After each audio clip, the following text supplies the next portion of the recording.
Poštovani gledalci, dobroveče. Moje ime je Tanja Vidović. Vi pratite još jednu emisiju Razotkrivanje, dakle direktno iz studija televizije Santos. Moji večerašnji gosti su poslanici, jedan republički, a drugi pokrajinski. Ovo da krenemo ovako s moje s leve strane, Nenad Borović, pokrajinski poslanik Demokratske stranke. Dobroveče i dobrodošli. Dobroveče i hvala na pozivu i ovo je za mene onako otkrovenje, obzirom da sam morao da dođem 90 km da bi se čuo glas opozicije, za razliku od Srema gde se glas opozicije ne može čuti, gde je medijski mrak i gde otprilike postoji ono da samo se režimska stranka može čuti kao njihovo informativno glasilo, i pisani i elektronski mediji. Evo, ovo je prvi put da posle toliko vremena mogu da nešto kažem kao predstavnik opozicije. Dobro, nije prvi put samo za vas. Moram da vam skrenem pažnju da je u prošloj emisiji bio također predstavnik Demokratske stranke i u pretprošloj emisiji također gospodin Kaurić iz mi to u Sremu nemamo, zato i kažem. Vašeg gradskog odbora Demokratske stranke u Zrenjaninu. Svaka čast. I sa nama je republički poslanik Srpske napredne stranke, gospodin Aleksandar Martinović. Dobroveče i vama i hvala vam što ste, niste baš toliko veliki put prevalili, ali s obzirom da je značajna tema, da se dosta priča o eventualnim pokrajinskim izborima, što će biti i glavna tema ove emisije i odnosi Republike i pokrajine, ali ja bih da krenem ovu emisiju sa jednim od najaktuelnijih događaja danas, dakle polaganje kamena temeljca u Beogradu. Premijer Aleksandar Vučić je danas govorio i da kažem i zvanično i otvorio jedno gradilište koje ne samo, kako on kaže, značajno za Beograd, već i za Srbiju celu. Dakle, Beograd na vodi, 2 kule kreću da se grade. Mnogo je bilo od strane opozicije nekih kritika, čak i miting, ili tako, ili pokušaj da skrenete pažnju da nešto nije u redu. Evo da krenemo od vas. Šta to nije u redu? Pa Demokratska stranka je danas pokušala da skrene pažnju na sve nepravilnosti koje su pratile i ovaj zakon i ovaj posao oko izgradnje Beograda na vodi. Nažalost, kordoni policije kao 90-ih su sprečili građane da kažu svoje kritičko mišljenje o tome i evo ponavlja se da čim imate drugačije mišljenje nego što je režimsko, čim ste neko ko izlaže kritici poteze režima, vi ste odmah imenovani kao neko ko je, ne znam, lopov, kriminalac, peta ste kolona, kao što smo čuli neki dan od gospodina Babića, samo zato što ste se... Pa, znate, ali to je rečeno, to je otišlo u javnost, to se ponavlja, znači nije prvi put. I sada dolazite u situaciju da danas hoćete da izrazite svoj stav povodom toga i da pitate, kao što smo i do sada pitali. A šta vam smeta u Beogradu na vodi? Da li je sprovedena javna nabavka? Da li je bilo tendera? Da li je bilo kakvog konkursa vezano za Beograd na vodi? Nije, naravno. Da li je u potpisivanju ugovora i donošenju zakona bila javna rasprava? Naravno da nije. Ugovor je objavljen nekoliko meseci posle potpisivanja. Dakle, sve to budi sumnju. Da li će u slučaju eventualnog spora koji bude postojao, jer to je dato na 99 godina, može svašta da se desi. Da li će u slučaju spora biti nadležni sudovi u Srbiji? Neće, nego nekakva arbitraža u Beču. Da li će neko, odnosno da li će investitor koji, Eagle Hills ili kako se zove, koji ima 68% od postojeće vrednosti ulaganja, da li će on biti u obavezi da ako ne ispuni onaj uslov izgradnje, a to je 50%, ako izgradi samo 20%, šta se onda dešava? Da li to znači da će on onda 2/5 od toga ili 27% početi da naplaćuje čim počne da pravi prve stanove? Ko će platiti konverziju? Ko će platiti uređenje građevinskog zemljišta? Je li podržavate investicije u Srbiji? Svakako, ali one moraju biti transparentne. Investicije moraju... Ali zbog čega kritika, znači a priori? Vidite ovako, nije a priori. Može da se sačeka pa da vidimo šta će vreme pokazati. Za investitora iz Saudijske Arabije ili Ujedinjenih Emirata, već ne znam, donosi se novi zakon. Sad tu pogledajte dvojne aršine. Za firmu CWR, koja je došla iz Amerike da proizvodi električnu energiju od vetra, nije moglo da se dobije ni promjena zakona, nije moglo da se dobije bilo kakav dokument. Ljudi su se kivni vratili u Ameriku i sad kad je premijer bio u Americi i takako se pričalo o tome. Dakle, ovdje se menja zakon, donose se netransparentni ugovori, a ovdje čovjek koji je bio spreman da uloži 200 miliona evra, prosto se tera iz Srbije. Za sada je 20.000 evra samo od strane Arapa, ali dobro. Vi nekako ne volite te Arepe, ali ne, naprotiv, ja volim svakog investitora, ali mora se znati red. Pa prvo moram da kažem da danas nikakvih kordona policije u Beogradu nije bilo, jer je pristalica Demokratske stranke bilo nekih 350 do 400. Za 400 ljudi nema potrebe da se organizuju bilo kakvi kordoni. Demokratska stranka je pokazala da apsolutno nema nikakvu političku snagu i ta njihova saopštenja kako su i kordoni policije zaustavljali, kako je policija upadala u prostorije danas gradskog odbora Demokratske stranke, to je pokušaj da se skrene pažnja na sebe kao jednu malu političku stranku koja je na ivici cenzusa i koja evo i dan danas vlada Vojvodinom sa nekih 5,86% podrške građana Vojvodine prema rezultatima izbora iz 2014. godine. Ali što se tiče projekta Beograd na vodi, on je čist kao suza. Dakle, zakon je donet, a ako Demokratska stranka smatra da je zakon suprotan Ustavu, neka pokrenu postupak pred Ustavnim sudom. Ugovor o Beogradu na vodi je objavljen, investicija je vredna 3,5 milijarde evra i ono što je za Srbiju jako bitno, Beograd na vodi će omogućiti da se angažuje domaća građevinska operativa pre svega. Dakle, građevinska preduzeća iz Srbije i građevinski radnici iz Srbije će raditi na projektu Beograd na vodi. To je dugoročna investicija koja će biti realizovana u narednih 20 godina. Suština Beograda na vodi, naravno, jeste da se promeni izgled Beograda, da se promeni geografija Beograda, da Beograd bude u pravom smislu te reči evropska prestonica. Beograd na vodi će doneti i ogroman priliv novca po osnovu turizma, postaćemo još atraktivnija turistička destinacija nego što je to Beograd bio do sada, ali ono što je po mom mišljenju najvažnije kada je u pitanju Beograd na vodi, to je da će ljudi koji budu radili na izvođenju samog projekta, dakle ljudi koji budu radili u tim našim domaćim preduzećima, koji budu pravili i te shopping centre i te zgrade i te mostove, moći pristojno da zarade i da će od tih svojih plata moći da izdržavaju sebe i članove svojih porodica. Dobro, na tom mestu nije bilo ničega, bila je jedna ruina i oni koji su dolazili u Beograd, znači taj prostor je bio totalno neiskorišćen. Da, vi ste, Tanja iz Beograda, vi znate kako taj prostor izgleda. Zašto je ciljano bilo baš na ovog investitora? To je bila deponija brodova, to je bila deponija smeća, godinama ništa nije rađeno da se taj savski amfiteatar uredi i ideja Aleksandra Vučića, ideja vlade Srbije je bila da se konačno ostvari ideja koja postoji još od kraja 19. veka, a to je da se Beograd spusti na reku Savu. Svi smo učili ono u školi da je Beograd, znači ono na dve reke i da je to zapravo njegov... Beograd na dve reke, nažalost, to što je Beograd na Savi do sada nije, Beograd od toga nije imao apsolutno bilo kakvu korist i taj savski amfiteatar je bio jedno ruglo Beograda. Sada je to raščišćeno i to će sada postati zaista najlepši deo Beograda.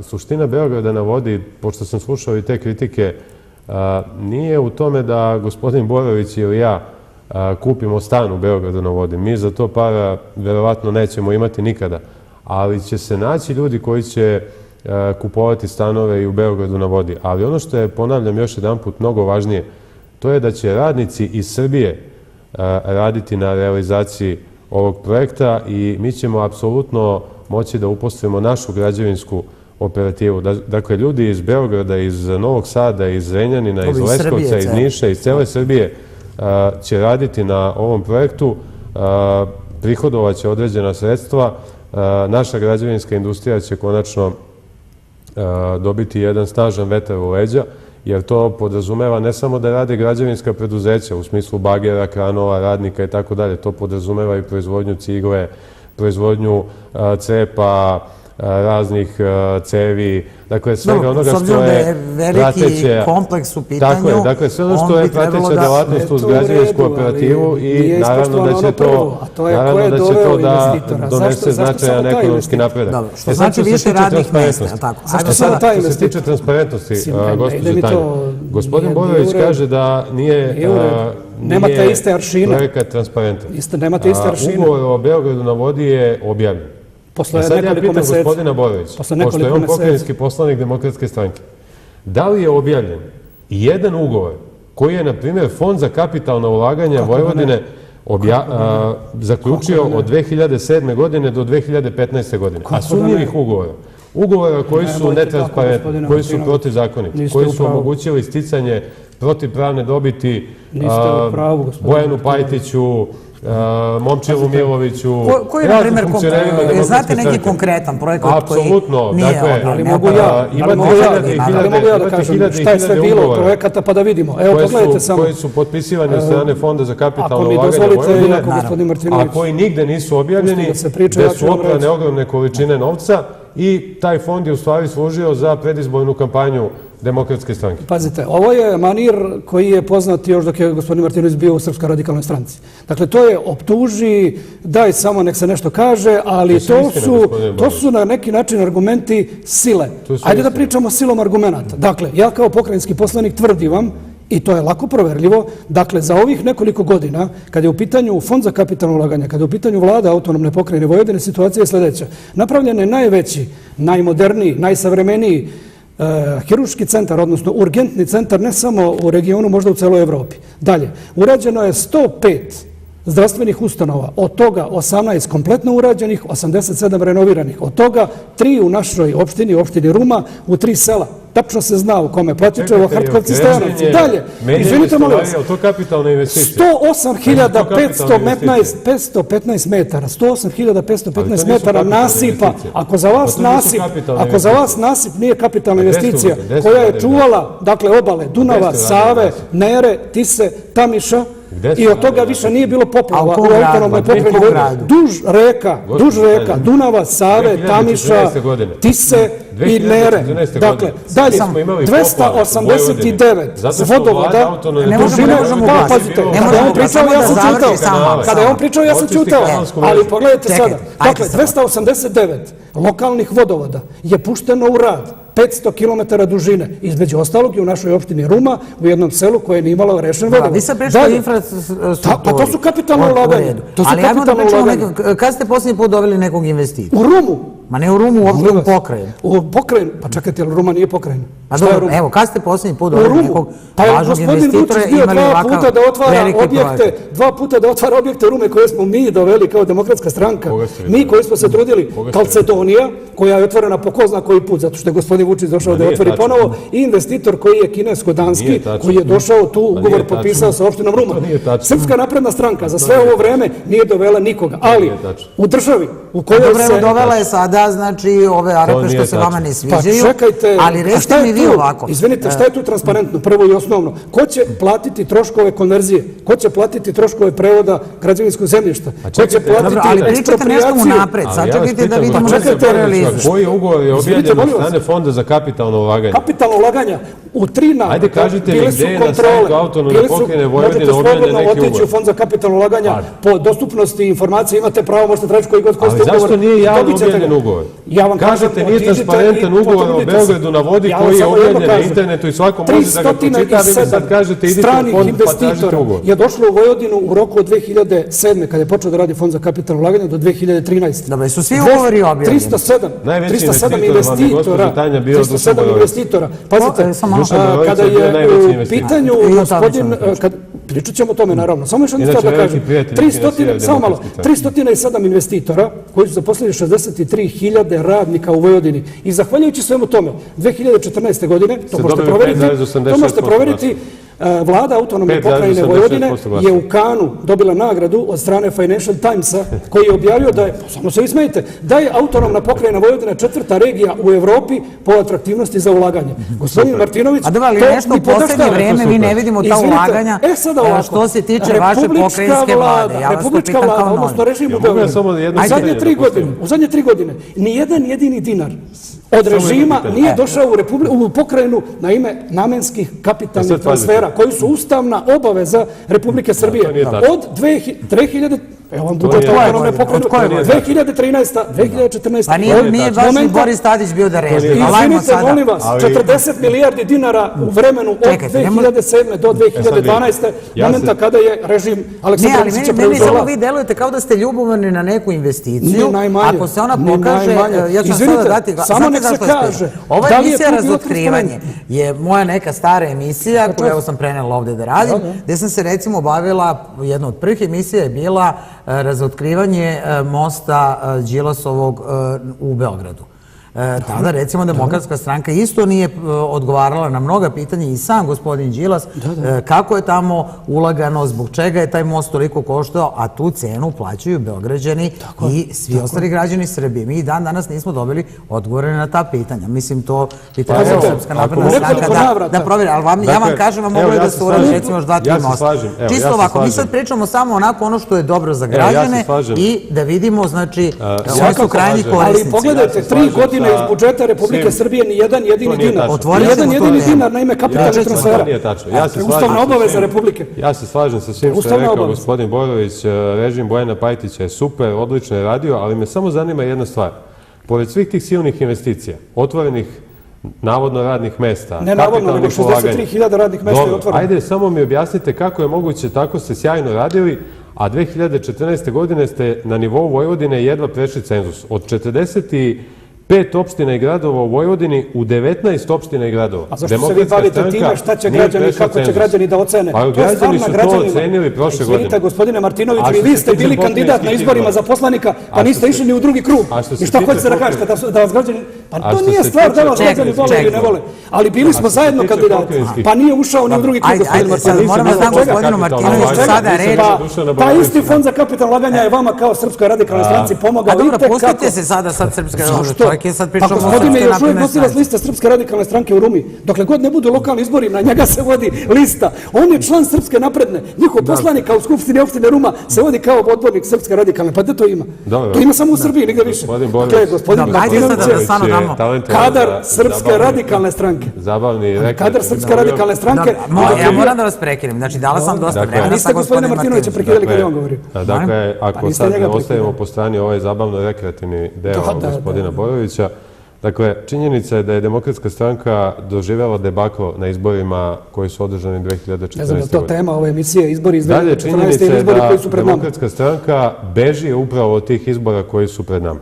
Dakle, Demokratska stranka, doduše bojažljivo, oni su svesni da će da dožive debakl ponovo i na republičkim izborima, ali prosto, eto, moraju po službenoj dužnosti da ponekad spomenu i mogućnost raspisivanja parlamentarnih izbora, ali zato od pokrajinskih izbora beže kao đavo od krsta. Dakle, do poslednjeg dana, ako je moguće da ostanu u foteljama.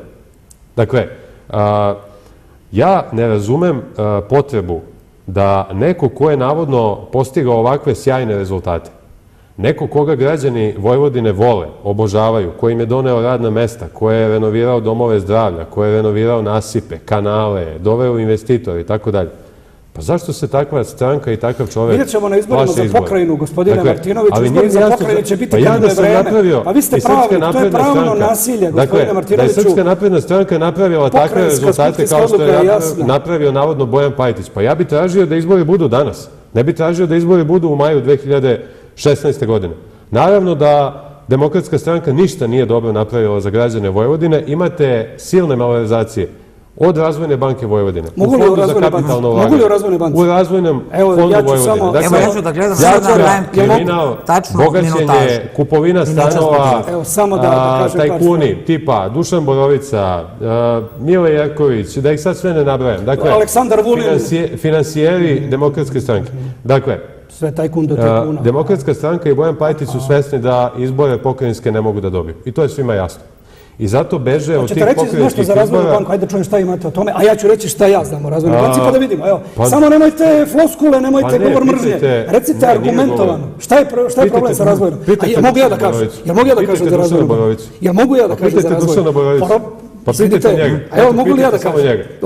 Koliko je kredita plasirano Dušanu Borovici, a da pri tome nije apsolutno dao bilo kakvu zalogu za kredite koje je dobio? Evo ovako, znači... Šta je sa razvojnim fondom Vojvodine? Samo malo. Šta je sa fondom za kapitalne ulaganje? Razvojna banka. U toku nedelje... Šta je sa pokrajinskim sekretarijatom za nauku i tehnološki razvoj? U toku nedelje koja je na izmaku, kad je u pitanju Razvojna banka, održan je odbor poverilaca. Gospodin Martinović, vi da ste se ozbiljno spremali za ovu emisiju, vi bi znali taj podatak, pošto je u stečajnom veću su ljudi iz Srpske napredne stranke. Dakle, nisu iz Demokratske. Ali pukla ta Razvojna banka je... Ne, izvinite, samo da vam kažem. Razvojna banka je u stečaju. Razvojna banka je u stečaju. A ko je Srpske napredne? Razvojna banka je u stečaju. A čekajte, ko je Srpske napredne? Samo malo. Stečajni upravnik. Razvojna banka je u stečaju. Pa šta ja znam kako se zove, ili važno kako se zove. Ne znate kako se zove, znate da je u Srpske napredne stranke. Ona je u stečaju.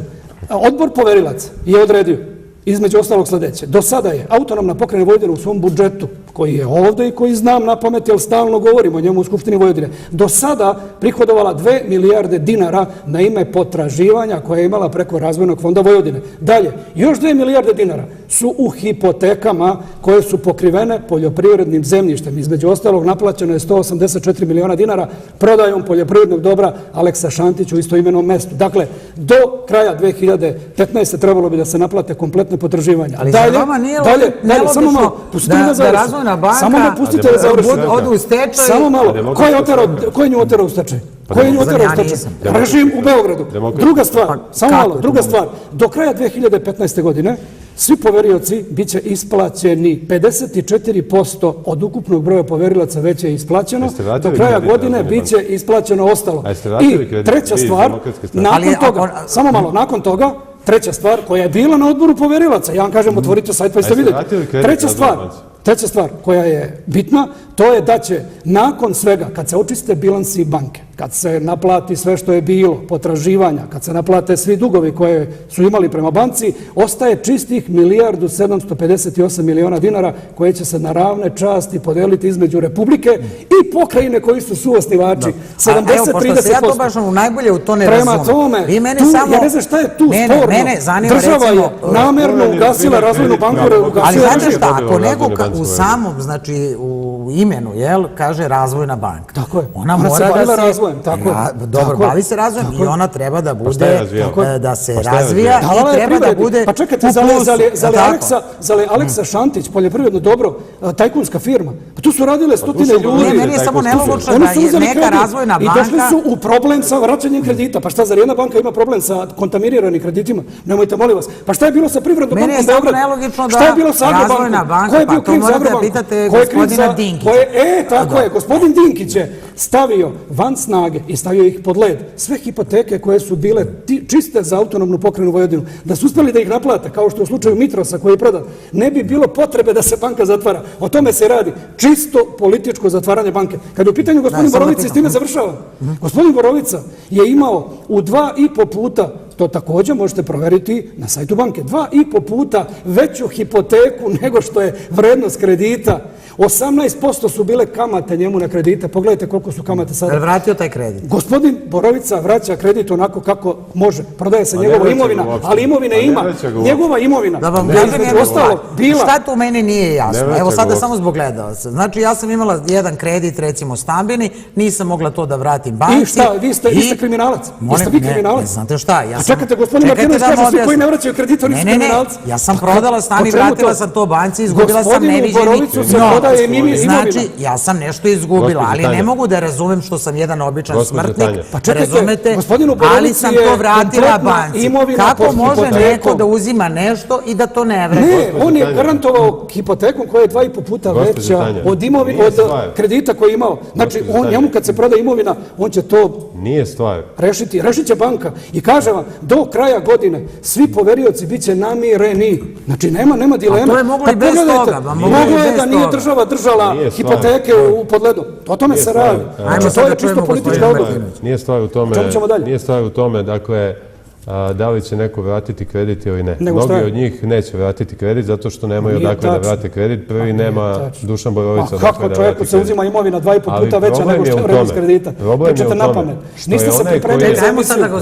Pa nije se pripremio za emisiju da dođe i... Dobro, ali vi ste rekli svoje da će onda vrati, ne kaže sad... Naravno, dođite u emisiju spremni, nemojte improvizovati. Problem je u tome. Pričate na pamet stvari koje su inače svojstvene vama. Nisam, ne, ja samo kažem da režim koji proganja političke protivnike... Ja moram sada, znači, prošli put je, znači, vaš kolega iz Demokratske stranke stvarno preuzeo ovdje 60% emisije. Ja stvarno moram sada... A sad ćete vi to da kompenzujete sa gospodinom Martinovićem? Ne, da imate... Ne, ja mogu, što se mene tiče, mogu i da izađem iz emisije, pa ne gospodin Bojović priča sam sa sobom. Pa možete, čeka vas službeni auto napad u kojim ste došli. Inače, gospodin Martinović koristi službeni auto, iako je volonter u Skupštini opštine Ruma, ali ajde, evo, to su stvari koje su lokalne. Problem je u tome što su oni koji su davali kredite iz Razvojne banke Vojvodine znali unapred da ti krediti neće biti vraćeni, što su te kredite mogli da dobiju samo povlašćeni pojedinci koji su bili bliski Demokratskoj stranci i koji su dobar deo novca koji su dobili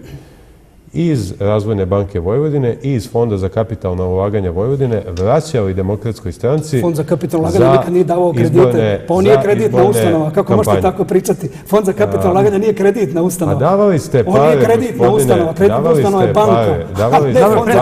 Sad pričamo o Razvojnoj banci. Tako je, pričamo o Razvojnoj banci. Ali suština je ista. Dakle, pa ko je mogao da dobije pare od Fonda za kapitalna ulaganja nego ljudi koji su... Poljoprivredno dobro Aleksa Šantić. Poljoprivredno dobro Vitros. Kakve veze ima Vitros?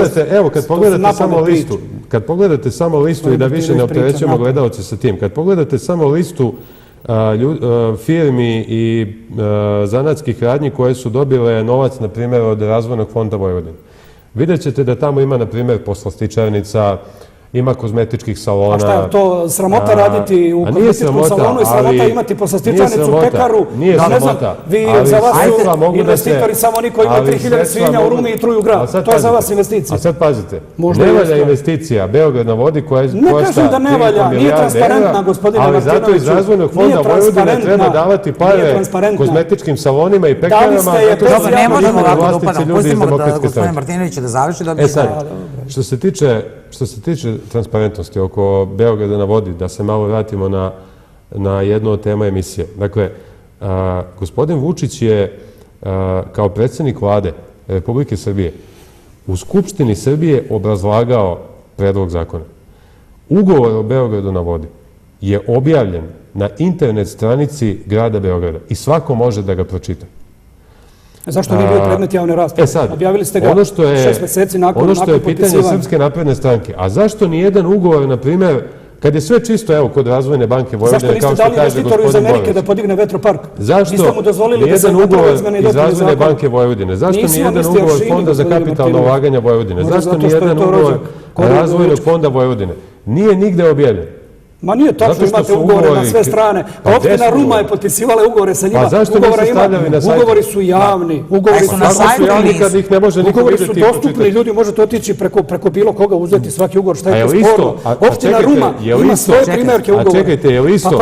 Kad ja sad negde moram da odem po ugovor ili kad je ugovor objavljen na nekoj internet prezentaciji? Znači, završite vi i onda nema upadanja u reč. Što se tiče izbora, počeli smo, gospodin Martinović načeo temu izbora u autonomnoj pokrajini Vojvodini. Dakle, izbori su onda kad im je vreme. Ili menjajte zakon i pravila, pa recite izbori će biti kada to odredi veliki vođa u Beogradu, ili pustite da to bude kad kažu pravila i kad kažu zakoni. Dakle, zakon, odnosno pokrajinska skupštinska odluka, je jasno regulisala kad je rok za izbore. 90 dana nakon isteka mandata poslanika raspisuju se izbori. To svi znamo, pratila sam. Pa čekajte, pa šta je onda tu sporno? Ali čekajte, pa i vaša Demokratska stranka je tražila prevremene izbore kad je Slobodan Milošević bio na vlasti. Dobro, čekajte, kad ste opozicija, ja to razumem. Pa naravno da uvijek tražite izbore. Šta je tu sporno? Šta je tu sporno? Jesmo opozicija na republičkom nivou i tražimo. Pa mislim, šta je to čudno? Takva je politika na kraju krajeva. Ali pazite, čim ste se suprotstavili zvaničnoj politici, establishmentu koji okružuje premijera i režim u Beogradu, vi ste automatski etiketirani. Vi ste meta, pa makar bili nezavisni novinar, makar bili zaštitnik građana, poverenik za informacije od javnog značaja, poslanik, predsjednik, ne znam nija, najveće opozicione stranke, vi ste meta i vi ste neko na kome će se obrušiti čitava sila režima. A koja ste meta kad sada evo vladate Vojvodinom sasvim normalno pokrajinom? Koja ste meta? Pa izvinite, ako se 80 ljudi uhapsi iz Demokratske stranke, a od toga se pokrene jedan sudski postupak, a ništa drugo ne bude, pa šta je to? Jel to nije progon? To je država, to je društvo koje ima deficit demokratije. Vi možete reći, a na kraju krajeva, ko nam deli pridike? Samo još jednu stvar da kažem. A ko nam deli pridike? Gospođa Maja Gojković, gospodin Igor Mirović, koji su oštetili grad Novi Sad za 4 miliona evra sa famoznom autobuskom stanicom, ali naravno, a što to niste vi kad ste, pa izvinite, vi kad ste u Srpskoj, pa mi nemamo zakon, izvinite, mi nemamo zakon, ali kad ste u Srpskoj naprednoj stranci, vi ste automatski amnestirani od bilo kakve odgovornosti. I to se dešava i u Rumi, to se dešava u Novom Sadu, to se dešava širom Srbije. Ako ste član Srpske napredne, vi ste unapred ali, izvinjavam se, da li je Boris Tadić bio na vlasti u Republici? Svakako, ali rezultati afere su bili na sudu. Rezultati afere su bili na sudu. Pa je sudstvo bilo u vašim rukama. I nemojte, molim vas, sudstvo je nezavisno. Nemojte, molim vas. Možda je sada u rukama režima. Možda je sada. Pa ja podnesem krivičnu prijavu protiv gospodina Martinovića, oni mi odbili još u startu. Sad je sudstvo u rukama režima, onda je bilo nezavisno. Nemojte, molim vas. Ne, ja to ne priznajem. Dakle, vi ste... A dobro, ali imali ste moć i u Republici. Ako mogu ja samo da kažem nekoliko... Pokrajina nema zakonodavnu vlast. Ako mogu ja da kažem samo nekoliko rečenica što se tiče izbora. Dakle, ajde da malo uozbiljimo ovu emisiju. Dakle, izbori se raspisuju onda kada se postavi pitanje da li neka vlast ima legitimitet ili je nema. Vlast Demokratske stranke koja u Vojvodini traje od 2000. godine apsolutno nema bilo kakav legitimitet. Gospodin Vučić je rekao više puta da mu ne pada na pamet da bude predsjednik vlade ako ima podršku 25 ili 30% građana Srbije. To su bili republički izbori. A gospodin Bojan Pajtić vlada Vojvodinom. To nisu bili pokrajinski izbori. Od 2004. godine. Znate razliku između pokrajinskih i republičkih. Od 2004. godine. Pa ne može globalno. Na parlamentarnim izborima 2014. godine je osvojio 5,86% glasova. Dakle, vlast koju evo i u ovoj emisiji predstavlja gospodin Borović je apsolutno nelegitimna. Ne, ja sam samo poslanik u Skupštini Vojvodine. I mi samo tražimo da se proveri da li je Demokratska stranka sve super radila, kao što kaže gospodin Borović, dakle, donela investicije, radna mesta, sve je bilo čisto, zakonito i tako dalje. Ili su postojale brojne malverzacije, kriminal, korupcija. Vi ništa do sad niste obrazložili, niste dali dokaze. Vi samo pričate na pamet. Kriminal, korupcija, dajte dokaz. Dajte dokaz. Dajte dokaz, gospodine. Je li nešto završeno sudski? Ajde. A je li bilo sudskog epiloga? Je li bilo sudskog epiloga? Evo, pitaćemo sada. Pa ne znam, ja nisam video sudski epilog. Dakle, jedno je režim koji hapsi. Ja sam video politički epilog 2014. I vi na osnovu politike... Ja moram da vas prekinem. Ajde da postoje da završi. Ja sam video politički epilog 2014. godine i ono što Srpska napredna stranka traži to je da se raspišu pokrajinski izbori što pre. Demokratska stranka apsolutno nema razloga da se plaši pokrajinskih izbora jer je sjajno vodila Vojvodinu od 2000. godine. Evo to čujemo i od gospodina Borovića. I kad sjajno vodite jednu autonomnu pokrajinu, ja mislim da je logično i normalno da onda očekujete da izbori budu sutra, a ne da ih očekujete u martu ili u aprilu 2016. godine. Dakle, izbori se raspisuju onda kada se postavi pitanje da li je vlast legitimna ili nije legitimna. Srpska napredna stranka ima 1000 dokaza da vlast Demokratske stranke, da vlast Bojana Pajtića apsolutno nije legitimna. Samo još jedan dokaz. Samo jedan dokaz. Šta je dokaz? Šta je Razvojna banka? Pa evo vi ne znate pola stvari iz Razvojne banke. To je dokaz za malverzaciju što niste prešli cenzus. Kakve to veze ima sa malverzacijama što niste prešli cenzus? Pa čekajte, valjda su vas građani kaznili zato što ste loše upravljali Vojvodinom. Ovo su bili republički izbori, gospodin Martinović, ne pokrajinski. Vi mešate neke stvari. U 19 opština i gradova Demokratska stranka nije prešla cenzus. Dakle, nije prešla cenzus. Znate šta to znači? To znači da niste u stanju da osvojite 5% glasova. A vladate Vojvodinom I vi sa Srpskom radikalnom niste prešli cenzus, pa ste se prebacili u Srpsku naprednu i odmah niste prešli, ispali ste na republičkom nivou, niste imali dovoljno glasova. Gospodine Martinoviću, niste na izborima... Pa izvinite, i znači ovako, vi pređete u Srpsku naprednu, doviđenja, opravo sam biografiju, nikom ništa, naprednjaci me primili, ja sam super. Pa ne može tako, ne može nikada u životu. Jedna jedina u kojoj sam ušao, nikada nisam veljao. Gospodin Martinović je bio vatreni radikal.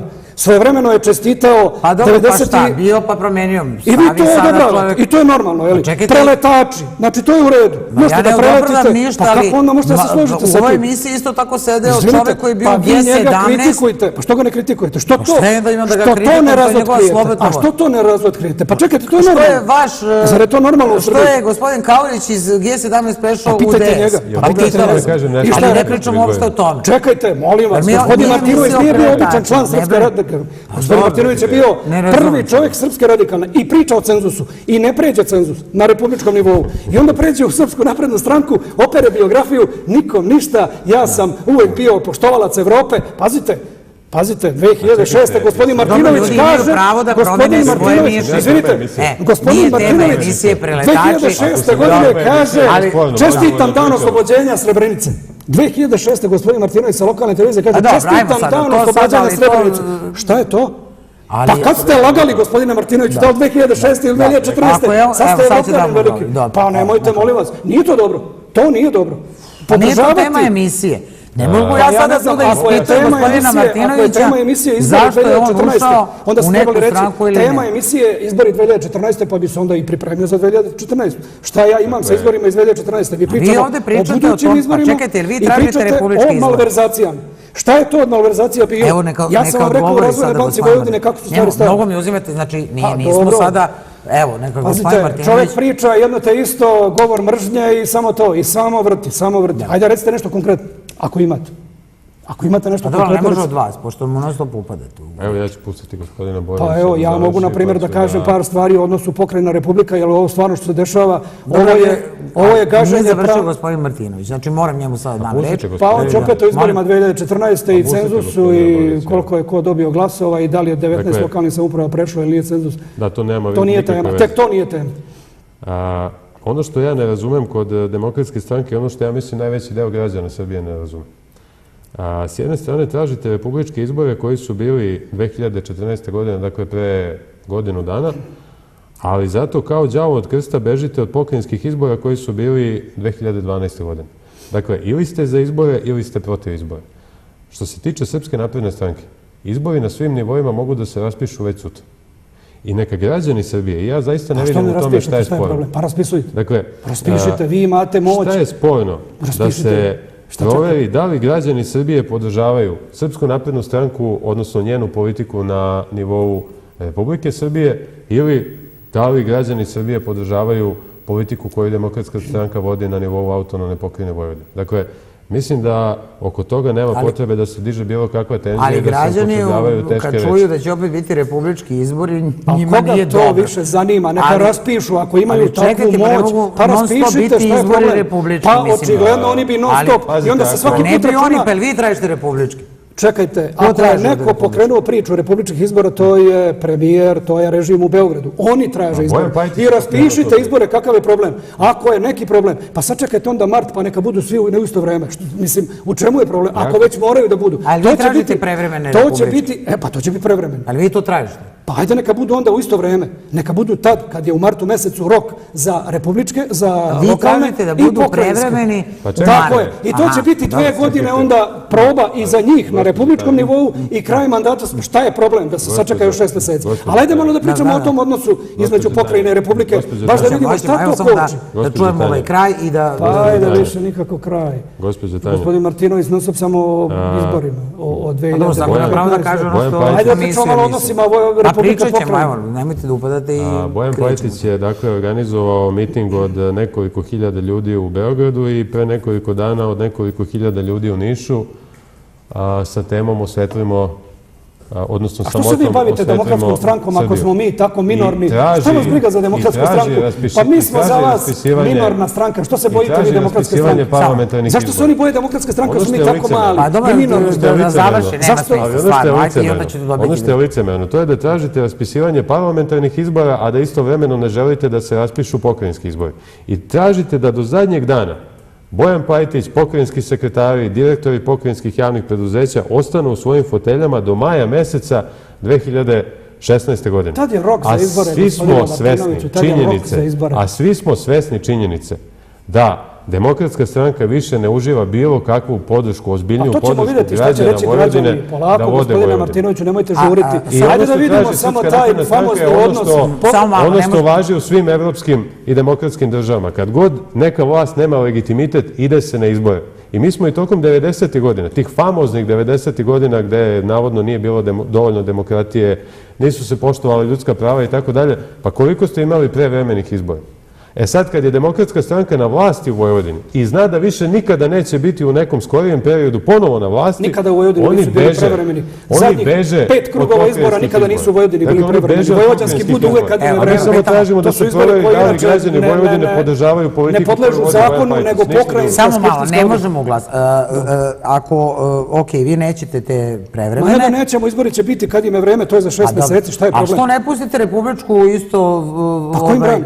Pa ne, ali što tako? Pa ne može pokrajina da raspiše republički izbore i obrnuto. Ne, ja to razumem. Ne može republika da raspiše pokrajinski. U redu je, ali zašto ako ne kažete, recimo, mi sad hoćemo da vladamo ceo mandat, u redu, nije sporno. A čekajte, ko brani Srpskoj naprednoj stranci?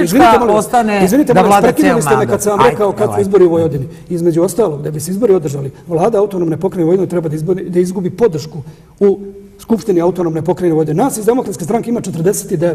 Dakle, 61 je većina. Pa ko im brani da sastave većinu i da izglasaju nepoverenje premijeru Pajtiću i da se u roku mesec dana organizuju izbori? Evo, ako imate takav kapacitet, ako ste toliko moćni, imate saveznike u Savezu vojvođanskih Mađara, imate saveznike u Socijalističkoj partiji Srbije, u Skupštini autonomne pokrajine Vojvodine, raspišite ih, srušite vladu autonomne pokrajine Vojvodine. Ko vam brani? Pa oni ruše vladu autonomne pokrajine Vojvodine zadnje 3 godine. Zadnje 3 godine se priča o izborima u Vojvodini i nikako da ta vlada padne više. Kupili su nam 12 poslanika. Ti su ljudi otišli u Srpsku naprednu stranku.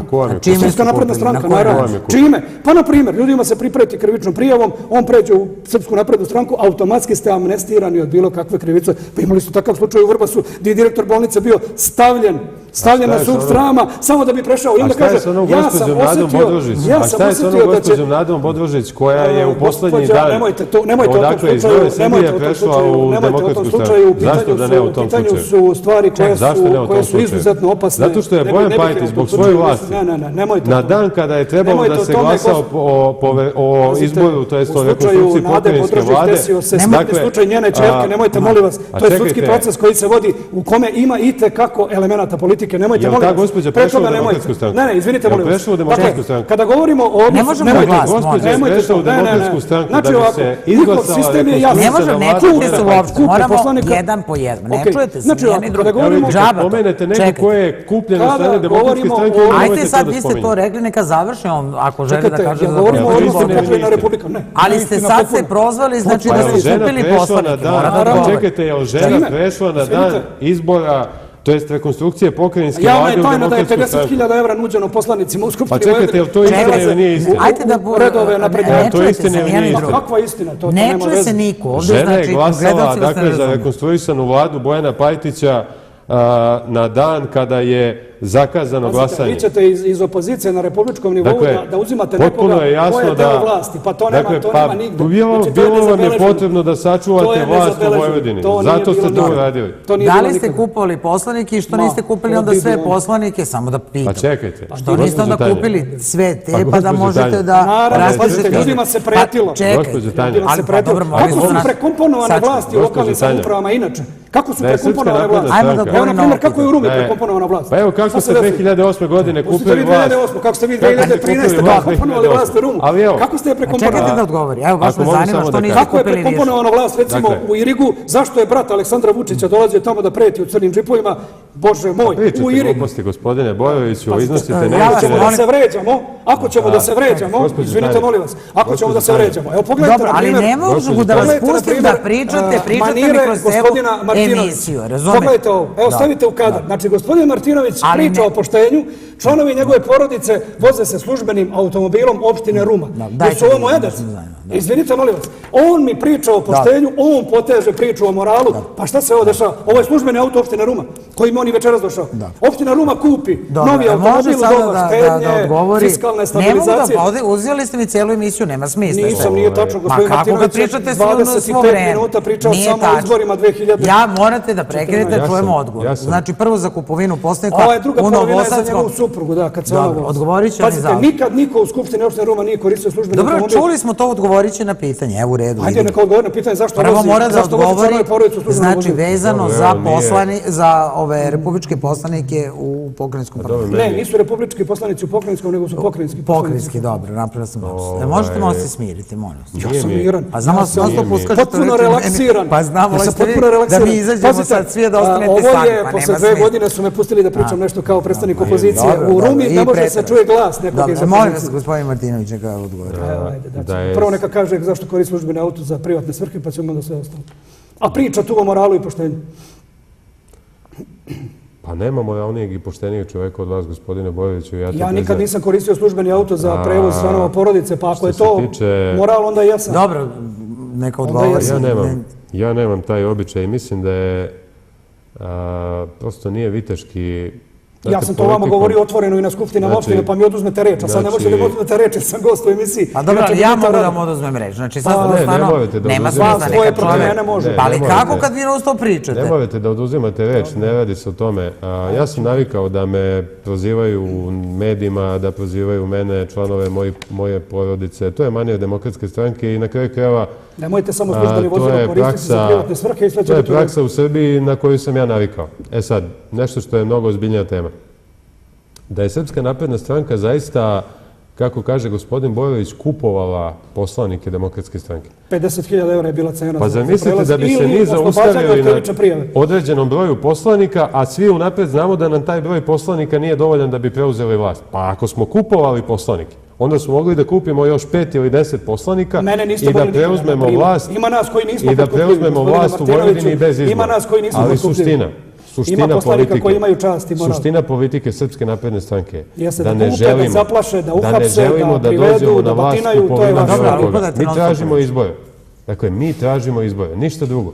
To je nešto što je civilizacijska tekovina u svim evropskim zemljama. Dakle, kad se posumnja u legitimnost neke vlasti, raspisuju se izbori. I ja ne znam šta je sporno u tome da se raspišu prevremeni izbori, odnosno da se raspišu izbori nekoliko meseci pre nego što je redovan rok. A svima je jasno da oni koji danas vladaju Vojvodinom nemaju podršku građana Vojvodine. To je pravno nasilje, sve osim rokova koji su određeni pokrajinskim skupštinskim odlukama je pravno nasilje. Sad je pravno nasilje u Vojvodini, a nije pravno nasilje u Srbiji. Ne, pa ko vama pravni? Pa vi hoćete izbore, ne Demokratska stranka. Vi ste rekli, vaš premijer je rekao, nešto razmišljam o izborima, nešto mi se javilo, izgleda ću ja zakazati izbor. Gde? Ako vi hoćete, hoće i Demokratska stranka, naravno. A opozicija uvek hoće izbore. Evo, kažite šta vi hoćete. Hoćete izbore u Republici? Ako ih raspišete, naravno da hoćete. A ne, vi hoćete ili ne možemo izazvati, vi ih raspisujete. Jel ih tražite? Ajde, raspišite ih pa ćemo... Pa šta onda ima da tražite kad ih mi raspišemo? Raspišite ih. Pa šta ima da tražite kad ih mi raspišemo? Pa šta ih ne raspišete kad ste tako osokoljeni? Na kraju krajeva, ajde malo da pričamo o nekim stvarima koje sam ovde napomenuo. Ako tražite izbore, pa pustite vi, vama je cela priča o izborima i o rejtingu, pa pustite vi rejting, ako već imate rejting, dobro, a koliki je vaš rejting? Ajde da promenimo izborni sistem, ajde da izborni sistem bude takav da se glasa na ime i prezime. Nemojte se sakrivati, gospodine Martinoviću, i vi, iza imena i bilborda vašeg velikog vođe i šefa režima u Beogradu, nego ajde da se biraju poslanici na ime i prezime. Ja sam 2 puta biran u Skupštini opštine Ruma, odnosno za poslanika u Skupštini Vojvodine na ime i prezime. I gospodin Martinović je bio moj protiv kandidat, pa nije ušao ni u drugi krug. I šta sad to znači? Nećete da menjate izborni sistem, a hoćete brže bolje na izbore. Ajde da promenimo u Vojvodini izborni sistem i u roku mjesec dana ćemo raspisati izbore. A što ga ne promenite? Pa zato što nemamo većinu, jer vi nećete, Srpska napredna stranka, Eto kaže, nemamo većinu u Skupštini Vojvodine, a čega ćemo da vladamo Vojvodine? Ajde, evo da se promijeni izborni sistem, da bude Pa kako da ga promenite kad nemate većinu za to? Mi imamo 49 poslanika. Sad kažete da imate većinu za sve, osim za promjenu izbornog sistema. Molim vas, Demokratska stranka ima 49 poslanika. Evo sad pogledajte. Nemaju ljudi većinu ako će da vladaju. Jeste čuli nekad za takvu? Valjda postoji neka koalicija, valjda politika treba da promeni taj sistem? 61 poslanik u Skupštini Vojvodine treba da glasa. Treba da se promeni, pa promenite ga. Nekoliko meseci nadglasali i rekli da hoće da idu svi na čist proporcionalni, kakav postoji na nivou Republike, koji je promašaj. Tu se koje šta sakrije iza velikoga vođe, koje šta se sakrije iza slike na bilbordu, a ne prođu kandidati koji bi trebali da reprezentuju svoje sredine. I zato Demokratska stranka na nivou pokrajine predlaže da bude proporcionalno većinski, dakle kombinovani sistem koji bi dao 120 izbornih jedinica u Vojvodini za 120 poslanika. A vi je to ako predložite šta to ne može da prođe? Pa kako da prođe kad su nas preglasali? Bio je taj sistem u Vojvodini, razumete? Bio je do pre 3-4 meseca i onda su se setili iz režima da to proture kako bi slikom Aleksandra. Pa vi ste bili na slike Aleksandra Vučića, niste išli na ime i prezime. Kad ste išli na ime i prezime, niste čak ni u drugi krug ušli. Vi se nikad niste kandidovali ni za mesto zajednice. Nemojte, molim vas. Vi ne možete proći u svom kućnom savjetu, ne da prođete za poslanika na ime i prezime. Sad pazite, režim u Beogradu... Samo da kažete zašto ste koristili službeno vozilo. Sad pazite,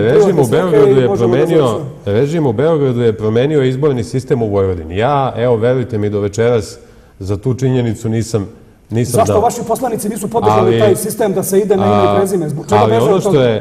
Zašto se slanjaju od tog sistema? Ajmo sad da odgovorim. Pa neće, on kaže... Proporcionalni izborni sistem je Najgori najbolji mogući izborni sistem kojeg imate u mnogim evropskim zemljama. Dakle, to je jedno od dostignuća parlamentarne demokratije. Da svaka stranka ima onoliko poslanika u parlamentu srazmjerno broju osvojenih glasova na izborima. A to što ste predstavnik građana i što neće sredina imati predstavnika, to nema veze. A to ste već rekli, nemojte upadati sad u reč. Ne čuje se ništa što vas su čuli gledalci. Dajte da čuju gospodina Martinovića. Slušaju gospodina Martinovića, cijelo emisiju vrti dve reči. Ja mislim da bi Demokratska stranka najviše voljela da se ukinu izbori u Vojvodini i da izbora u Vojvodini više nikad i ne bude. Izbore će biti sad, da li će ih biti u decembru, da li će ih biti u januaru, u martu ili u maju, Demokratska stranka će te izbore da izgubi, Srpska napredna stranka će da pobedi i mi ćemo pokazati kako se Vojvodina može voditi na jedan mnogo drugačiji način. Da, vidim to kako dajete kapitalne transfere. Vojvodini niste 3 godine dali 1 dinar na ime kapitalnih transfera. I sad pričate o Vojvodini. Vama je Vojvodina... Ne čujete se u glas. Ajmo, o čemu li o odnosima Republika... Ne možemo, ali vi stalno gospodinu Martinoviću upadate u reč. Ali upadate mu u reč. I da ste svesni toga. On vama ne upada u reč. Ne, uopšte, kako. Nije upadao u reč. Nemojte tako, molim vas. Vi ste pristrasni. Ali ajde da pričamo o odnosima pokrajina Republika. Ali vi pričate non stop, evo pričat ćemo. Šta vama smeta u Republici? Što se tiče odnosa režima prema autonomnoj pokrajini Vojvodine, dakle svesno se ide na poništavanje subjektiviteta autonomne pokrajine Vojvodine, obesmišljava se sam koncept autonomije i na ovaj način se potpuno derogiraju nadležnosti autonomne pokrajine Vojvodine. Pogledajte samo predlog izmena i dopuna sramnog zakona o poljoprivrednom zemljištu, gde se na mala vrata otvaraju prostori za ulaz tajkuna tipa Tenisa, koji će doći baš ovde na teritoriju Banata, gde će svaka lokalna samouprava morati unapred da rezerviše 30% od svih površina koje ima državnog zemljišta na svojoj teritoriji za jednog jedinog pravnog, za jedno jedino pravno lice. Znači ovako... Pošto radim jednu emisiju u Subotici i pričao sam sa čovekom koji je tamo predsjednik te komisije. Nije udruženje poljoprivrednika, nego predsjednik u, kako se zove, u gradu Subotici. Čovjek je predsjednik komisije za dodelu... Imali smo jednog takvog u Rumi koji je sam sebi dodelio 25.000 dinara. Čekaj da vam kažem šta je rekao čovjek. Znači, za zakup državnog zemljišta da su promenjena su mnoga pravila i sada, znači... Uvodi se novi institut, poštovana gospođo, uvodi se novi institut po izmenama i dopunama zakona. Ne znam, jeste gledali zakon, bila je javna rasprava 15 dana. Ja vam samo kažem da se neki... Pravo prečeg zakupa koji će biti na 30 godina. 30 godina će neko moći da skloni 30% zemljišta i vi ćete u gradu Zrenjaninu 8.000 hektara... Ja sam čula priču u Subotici da su tamo uključeni, da je tako omogućeno... Pitajte zemljoradnike, pitajte paore koji su učestvovali u javnoj raspravi. Zato što mogu da uzmu i manje od 50 hektara. Evo ja vam kažem kako to tamo funkcioniš. Ovo će moći samo da uzmu pravna lica velika. Automatski se poljoprivredna gazdinstva istiskuju iz toga. Ali oni se bore protiv tajkuna i sad hoćete kažete da nameštaju to tajkunima. Pa naravno, taj zakon jeste u skladu sa tim. Pa zašto je gospodin Nikolić vratio zakon o objektima koji bi mogli da budu kupljeni? Upravo zbog toga da ne bi tajkuni mogli da ih otkupe. Ovdje se stvara isto. Posle 30 godina, ko će više znati šta je ko dobio u zakup? U zakup na 30 godina. U Zrenjaninu 8000 hektara će biti dato jednom čoveku. Tu je problem. Ajmo da pričamo o odnosima. Evo, neko odgovori sa gospodin Martinović. Gospodin Martinović je republički poslanik, nadam se da će podneti amandman da se to spreči. Ajde sad ako pričamo o poljoprivrednom zemljištu i zakupu poljoprivrednog zemljišta. Dugoročni zakup poljoprivrednog zemljišta je institut koji postoji u mnogim evropskim zemljama. I praksa je pokazala da samo dugoročni zakup poljoprivrednog zemljišta može da vam obezbedi sigurne prihode, veće prinose i veći kvalitet u obradi poljoprivrednog zemljišta. Ono što je prednost novog, to je budućeg zakona o poljoprivrednom zemljištu, to je što će, uslovno rečeno, mali zemljoradnici.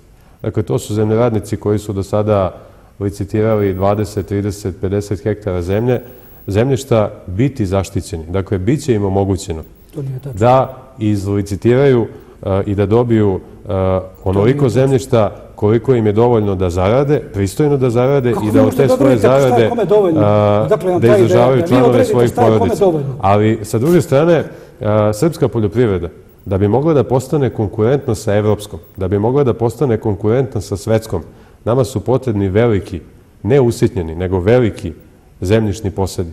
Nama je potrebna intenzivna poljoprivredna proizvodnja. Nama su potrebna preduzeća koja raspolažu sa dovoljnim brojem mehanizacije, traktora, kombajna, radnika i tako dalje. Na malim i srednjim gazdinstvima, a ne na tajkunima koji će doći preko i uzeti zemlju na 30 godina. Konkurentni. Pa na kraju krajeva takvu praksu imate u Nemačkoj. Samo dajte onda sve uslove iste. Nemojte samo davati pravnim licima, nek dajte i malim poljoprivrednim gazdinstvima da mogu zajedno i oni da konkurišu za to zemljište. Vi ste ovdje dali pravo samo velikim pravnim licima, to je predlog zakona, izvinite, to je predlog zakona, ja sam ga čitao. To nije tačno, pa čitao sam i ja. Pa niste, vi ste tad bili na odmoru kad je bila javna rasprava. Čitao sam ja, ali što se tiče...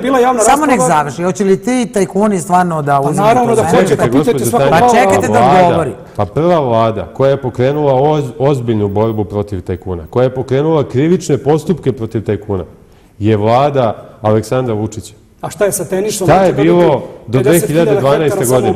Pa tajkuni su pisali zakon. Tajkuni su rekli šta da se radi, kakvi zakoni da se donose, kakve uredbe vlade da se donose i tako dalje.